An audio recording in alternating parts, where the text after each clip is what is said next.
Welcome back to Shem's Universe. So today I'm going to discuss the first of the 6 ghosts of fear, which is the fear of poverty. So most people that are broke actually have a fear of being broke, which is kind of counterintuitive because you're scared of what you already are. But what we're going to discuss today is the traits, what shows that you have a fear of poverty, and also how to cure that, because it's very simple. So the first one that he listed, let's see here, he said indifference. So indifference means like when somebody just does not care about the outcome of something. A lot of people have indifference towards things that they view they cannot control. Your finances are not one of those things. If you have a fear of poverty, it means that you actually are scared of being broke, but you view yourself as helpless in that matter. So if you view life in that sort of way where you cannot control how much income you have, then why bother live?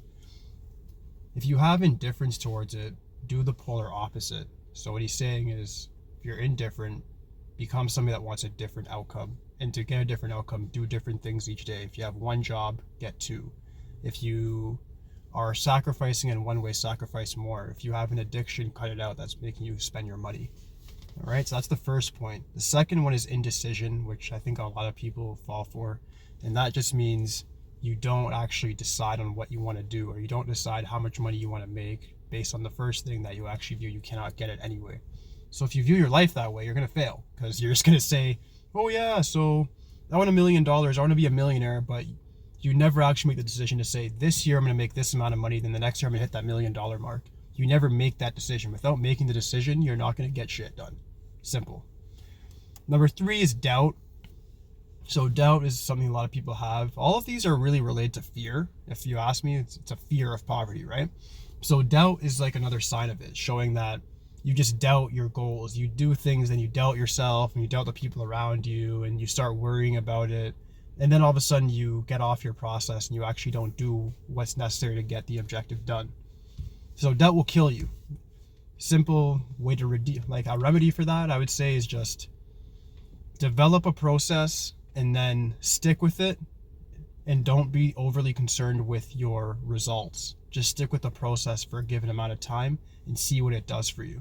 Because certain things, there's processes like when you work out and you'll find yourself working out, and it seems like you're not getting much done, but you actually are. And the thing about it is your muscles are getting stronger. Your subconscious mind is getting used to working out daily. And at first it may seem like, hey, I'm not actually building any muscle. But then all of a sudden in 6 months, people will see you that haven't seen you in a while and be like, holy shit, like you just put on a lot of muscle. Your chest is more defined, your arms are bigger. And all of a sudden it gets easier to get bigger after you've passed that first hump. So trusting the process and sticking with discipline is definitely a way to get over the fear of anything, for that matter. The next one he talks about is worry. I think I pretty much discussed that just now, because if you worry about things, you end up not doing things to actually help them. You just spend your energy on worrying about the negative outcome. In turn, you should actually be looking at, how can I turn it into a positive outcome? The next one is, I think, specifically for intelligent people, which is overcaution. Most people are not that cautious at all, but certain intelligent people, they are overcautious, and they look at things like, I'm doing YouTube, for instance. If I talk to certain of my friends, they'll tell me, well, in the statistics, like 1 out of 1,000 people actually get famous on YouTube. Even though it looks like a lot, it's not a lot of people that get famous, blah, blah, blah, blah, blah, blah, blah. And it's bullshit, because not a lot of people are consistent. Not a lot of people have a process. Not a lot of people have discipline. So that's why not a lot of people make it in life. But intelligent people view things in a very statistical like manner. They want to look at it and say, oh, well, because you do things this way and XYZ says that you will not be able to get it done, they just follow that. They have no creative imagination to actually make a new outcome. So that's a problem there. Do not be overcautious. If you have to experiment with things to make it work. If scientists were overcautious, we would never actually have any discoveries. Everybody that's innovating things is not overcautious. If anything, they lack caution completely. I'm not saying be a dumbass and go out there and take a whole bunch of risks, but you do need a certain element of risk to get success. Last one is procrastination. That's really self-explanatory. Be disciplined, stick with the process, do not procrastinate. If you want to make a decision to start a business, do a step towards it today.